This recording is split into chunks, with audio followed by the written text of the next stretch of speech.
Mike got drunk at our engagement dinner. He wrapped his arm around his sister like friend Chloe and slurred, "Lisa is so boring in bed. You're the fun one. Tonight, let's go all night."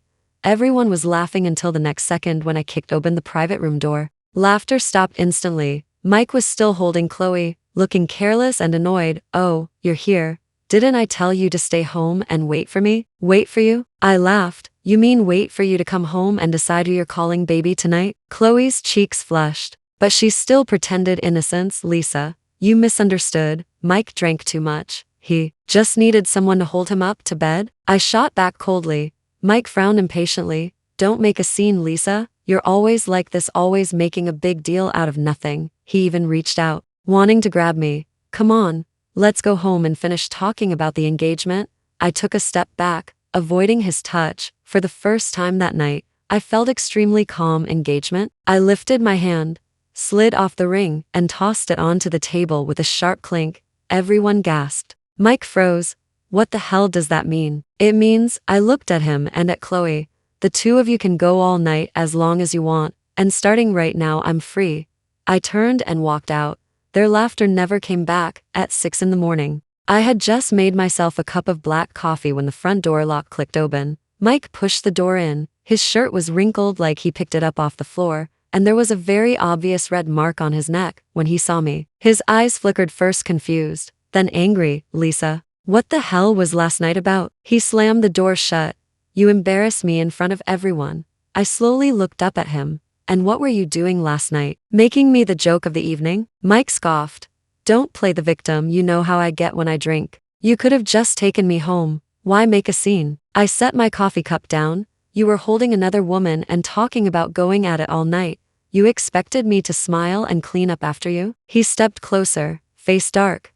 "You always do this. One tiny thing and you threaten to break up. You think anyone else would even want someone like you?" My chest tightened, but I kept my voice steady. "So the reason you didn't come home last night was that you went back to Chloe's place to continue your all-night plan?" His expression twitched. "I went to her place to talk."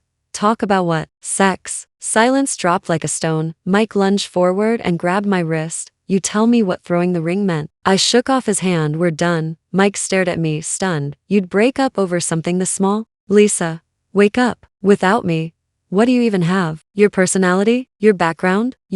I cut him off. "You're right, I should wake up. So I'm starting by waking up away from you." His face twisted with rage. "You take one more step and you'll regret it." For the first time, I realized he wasn't angry. He was scared of losing the person he thought he could control and crush whenever he wanted. I shut him out, opened the closet, and calmly packed my clothes. When I zipped the suitcase, it sounded like sealing a coffin over my past self. Mike cursed and shouted in the living room but didn't dare come near, as if he was afraid that if he pushed me again, I really would leave forever. I rolled the suitcase toward the door. Footsteps echoed down the hallway. I reached for the doorknob, but the door swung open from the outside. A woman in a dark trench coat stood there, radiating an intimidating presence. Mike's mother. Her eyes landed on my suitcase. Her brows sharpened instantly. "What do you think you're doing?" Mike hurried over like he'd found a lifeline. "Mom, good. You're here." "She's trying to walk out. Talk some sense into her." I stayed calm. "I'm not running away. I'm leaving your son." Mike's mother let out a cold laugh. "You think I'll allow that? After what happened at the engagement dinner? You want to make our family a joke?" "The only joke," I said, meeting her eyes, "is your son." Her face darkened like a storm. "Say that again?" "He was the one holding another woman and talking about sleeping with her all night." I spoke each word clearly. "And you're asking why I'm leaving?" "I'm explaining out of courtesy." She stared at me like her gaze could crush bone. "Lisa, if you walk out that door, the Reese family will never recognize you again. Think carefully." I tightened my grip on the suitcase handle. "I've never been clear." Mike panicked. "Mom, stop her. If she leaves, what am I supposed to do?" His mother inhaled sharply, then delivered the real threat. "If you walk out today, the financial support we've been giving your grandmother's treatment ends." Immediately, my heart froze. She hit the exact spot she knew would hurt. Mike added quickly, seeing hope. "You leave me and your grandma won't make it." I closed my eyes. For a second, it felt like standing at the edge of a cliff.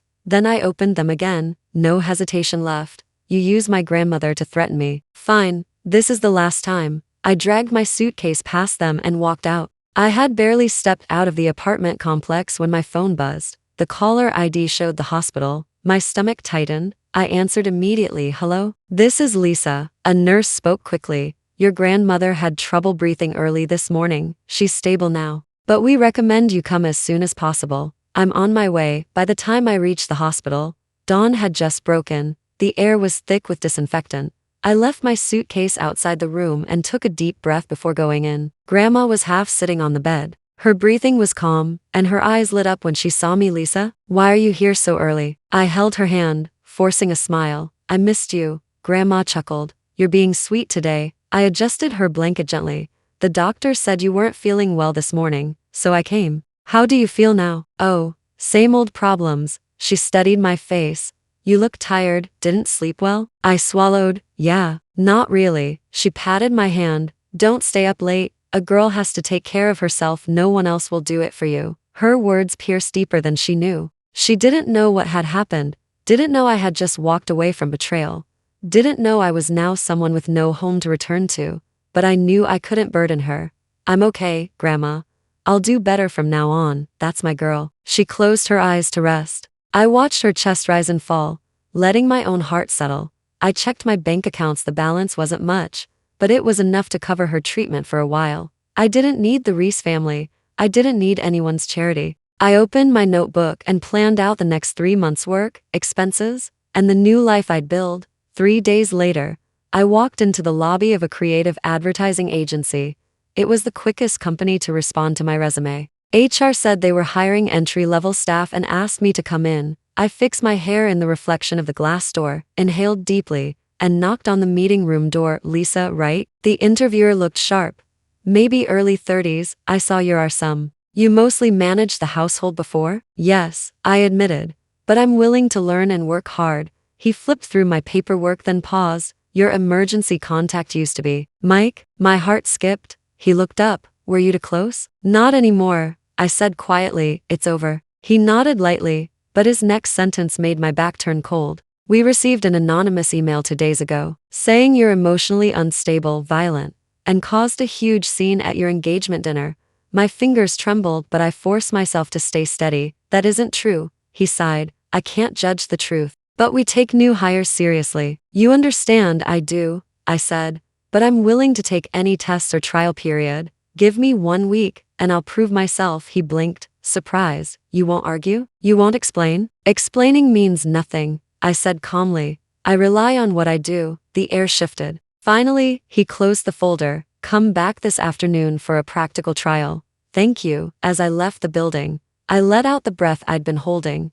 Then my phone buzzed. A text from Mike. You really think you can live without me? My eyes chilled. He really had sent that anonymous email. He had no idea the harder he pushed, the stronger I became. That afternoon, I returned to the office. The interviewer introduced me to a woman around 28. This is Angie. You'll follow her today. Angie looked me up and down. Not rude, but not warm. You're the new one. I'm Angie today. Start by organizing the project assets. Okay. I took a seat at an empty desk.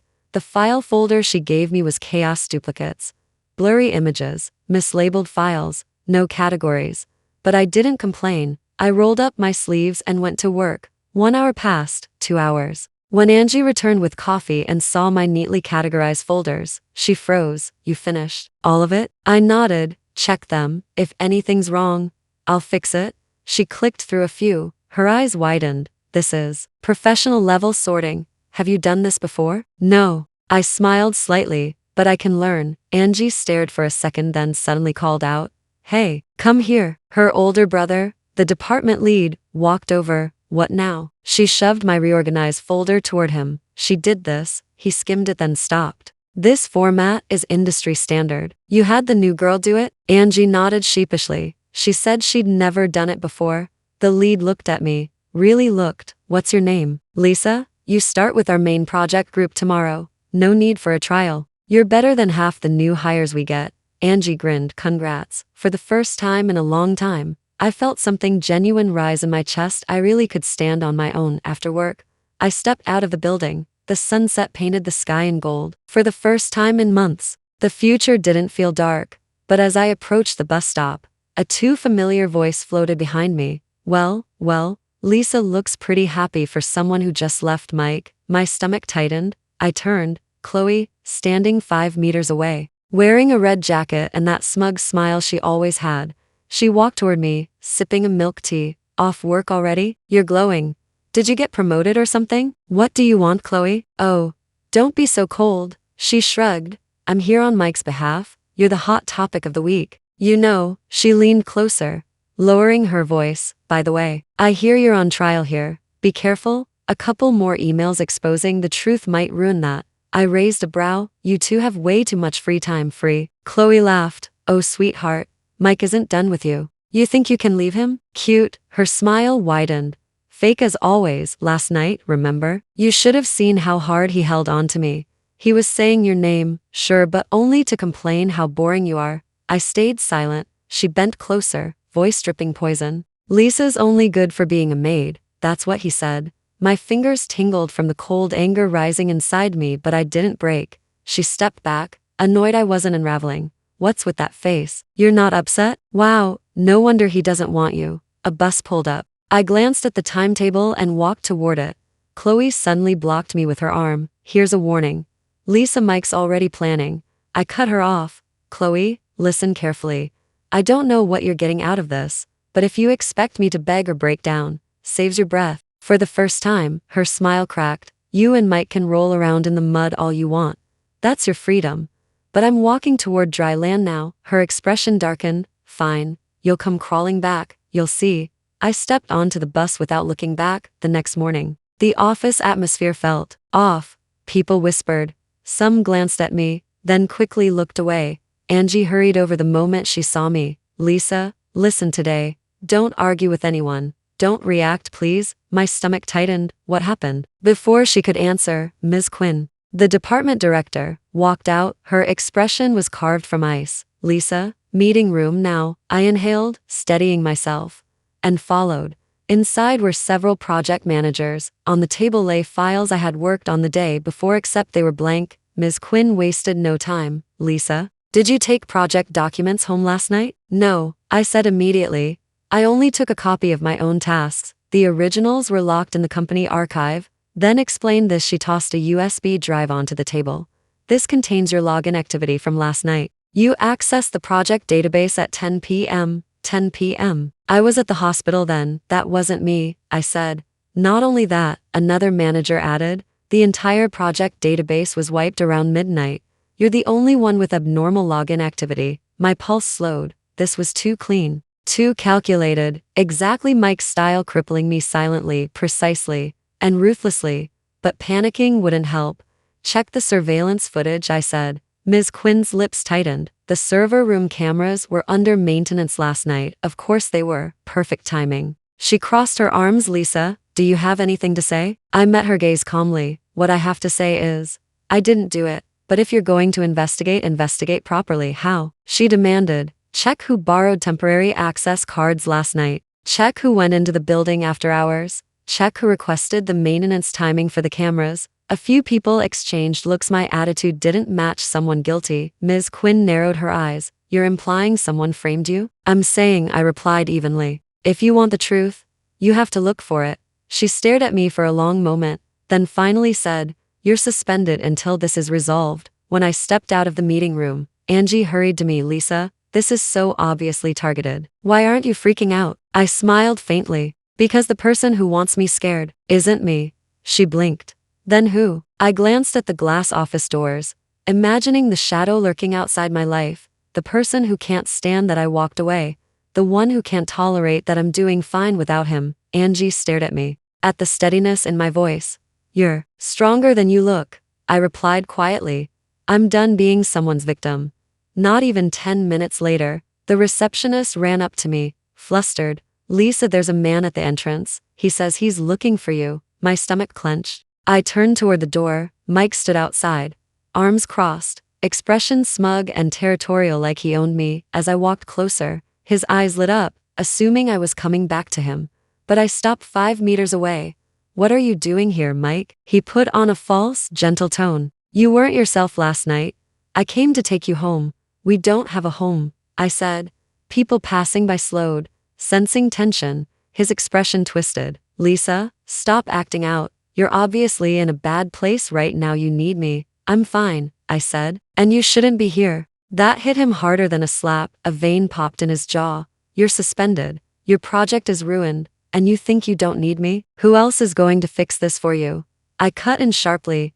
You ruined my job, so don't talk to me about fixing anything. He blinked as if slapped. Then recovered quickly. What? I didn't touch your stupid office. Why would I? Because it's exactly the type of thing you do. His face reddened with rage. I come here to give you a chance. And you're not giving me a chance. I stepped closer, my voice cold and sharp. You're giving yourself one. You're terrified. Terrified I might actually walk away. Mike looked stunned, then furious. Lisa, don't forget no one else will want someone like you. I pushed open the glass door. Move. He stepped in front of me. You're not walking away from me. Company security arrived, sir. You need to step aside. This is a workplace. She's my fiancé, Mike barked. Ex-fiancé, I corrected without hesitation. His face cracked anger, disbelief, desperation all colliding. I walked past him without a single glance back. He stayed outside screaming, pounding on invisible walls like the world was finally slipping out of his grip. That afternoon, Ms. Quinn sent a message. 3 p.m., everyone to the meeting room. We have investigation results. My pulse quickened. So soon? Which meant the saboteur was nervous. 3 p.m. meeting room. Everyone on the project team was present. Ms. Quinn began. Last night's data wipe was caused by human interference. We checked door logs. Someone entered the server room at 1 a.m., using a temporary access card. People exchanged glances. I raised my hand. If I may add something. I connected my laptop to the projector. The screen lit up with security footage not from the server room, but from the hallway leading to it. The footage showed a person walking quickly, head down, wearing a hat and mask. But one detail stood out, a shiny sequin patch on the sleeve of her jacket. And in our department, only one person loved wearing flashy jackets. I paused the video. Ms. Quinn, who was working late last night. All eyes turned to Lynn, Ms. Quinn's favorite assistant. Her face went pale instantly. I didn't wipe anything. I spoke calmly. I checked records. You borrowed the temporary access card last night. Reason given. Retrieved documents. Dead silence. Ms. Quinn stiffened. Lynn, explain this. Now, Lynn's voice cracked. I didn't mean for the database to be erased. I swear, someone told me to do it. I asked softly who. Lynn shook violently, refusing to look up. I delivered the final push she needed. If you don't name the person, you'll take full responsibility alone. Her entire body trembled. Finally, she whispered the name, Mike. A wave of shock swept through the room. Ms. Quinn stared at me. That's your former fiancé, I corrected. Ms. Quinn inhaled sharply. Lisa, on behalf of the department, I apologize. Your work status is restored immediately. Lynn, you're coming with me to HR. Everyone turned to look at me this time with respect, and I only nodded. Calm and steady. After the meeting ended, I didn't return to my desk. Instead, I walked outside the building and dialed Mike. He picked up almost instantly, his voice still sharp with anger. Finally, you lost, I said flatly. Silence. I could practically hear his breath catch. I continued, my tone steady and cutting. You thought I'd break down. You thought I'd crawl back. You thought you could destroy my job and I'd have nowhere to go. Well, guess what? Your plan fell apart. Your accomplice confessed. The company will blacklist you from any collaboration. You're done, he stammered. Lisa, wait, listen. I can explain. No need, I said. My voice was ice, precise, final. Every time you try to sabotage me, I will use it as fuel to go even further. You losing me was the stupidest mistake you've ever made, Mike. Then I hung up. Sunlight hit my shoulders, warm, steady, almost blinding. For the first time in a long while, I felt my lungs fill completely. I could finally breathe. Mike, on the other end of that call, looked like someone had gutted him. He called again, and again, and again. I didn't answer. Then came the messages. You can't ignore me. You're making a mistake. We need to talk. You won't survive without me. Come home. I blocked them all. He started waiting outside my workplace. Security escorted him away. He went to the hospital. Grandma yelled at him and told him never to return. He stood outside my apartment shouting until neighbors called the police. His life was unraveling. He just couldn't accept it. Meanwhile, at the agency, Lynn's confession was documented. The company submitted the incident to Mike's professional network. That was the blow he couldn't afford. The next day, Mike was officially blacklisted from the entire industry. Permanent ban, no projects, no partnerships, no clients. Mike went ballistic. He stormed to Chloe's place the same night. She opened the door to see him red-eyed and shaking. "You said she wouldn't catch on," he yelled. "You said she'd come crawling back. You said." Chloe's expression turned icy. "How is this my fault? You're the one who couldn't keep her. She left you because you're pathetic." Mike's face twisted. "You're betraying me now too." Chloe rolled her eyes. "The moment you started losing it, I knew you were done. Why would I stay on a sinking ship? There's no future with someone like you." She grabbed her purse. "And for your information, I'm done wasting my time." She tried to walk past him. Mike exploded. "You used me." Chloe laughed, sharp and bitter. "Please, you were using me first." She pushed him away and limped down the hallway, slamming the door behind her. Neighbors called the cops when Mike started screaming. Police took him away for disturbing the peace. Things didn't stop there. Chloe left the city soon after, trying to start fresh, but her reputation followed her. Men knew her history. Women avoided her. Every wealthy man she chased saw right through her intentions. At one party, drunk and desperate, she slipped and fell, shattering her leg in 3 places. She now walks with a limp. Opportunities dried up. Her dating strategy crumbled. Her downfall wasn't loud, it was slow, humiliating, and poetic. Mike's situation was worse. His accounts were frozen or closed due to debts. Friends cut ties. Rumors said he ended up moving to some small, forgotten town working random part-time jobs just to survive. No one heard from him again. He vanished. And for the first time in years, the chaos he brought to my life vanished with him. Life slowly returned to peace. Everything began shifting toward something better. The hospital called. Grandma could be discharged and continue recovering at home. That day, the sunlight was so bright it felt like it came just to congratulate us. I wheeled her out of the hospital. She wore her old straw hat, looking healthier than she had in months. The doctor said at the door, "Her recovery is excellent. Keep this routine and she'll only get stronger." My eyes stung as I nodded. Grandma patted my hand. "Oh, don't cry. I'm doing well. You make my heart feel safe." I smiled. We did this together. Back home, I cooked porridge in the kitchen. Sunlight poured across the counter. The air smelled like rice and lemon. And the whole apartment felt lighter, like a place where life could grow again. From the living room, Grandma called out while watching TV, "Lisa, you're becoming more and more like your mother, strong-minded, brave, knowing what you want." I froze for a moment, warmth blooming in my chest. The last few years, I'd been dragged around by Mike, ignored by family, pushed by life until I bent everywhere. I thought I'd never make it back to the light. But that rainy night when I shut the hospital door behind me, I took the first real step on my own. A month later, I stood on the balcony of my new apartment. Sunlight danced across my arms. I had moved out of that old home full of arguments and shadows. Now I lived in a small, warm place, plants in every corner, soft candles lit at night, a life built entirely for myself. Grandma was stronger every day, walking, drinking tea, spending mornings in the sun. Sometimes she teased me, "You should date again, you know." I laugh. "No rush.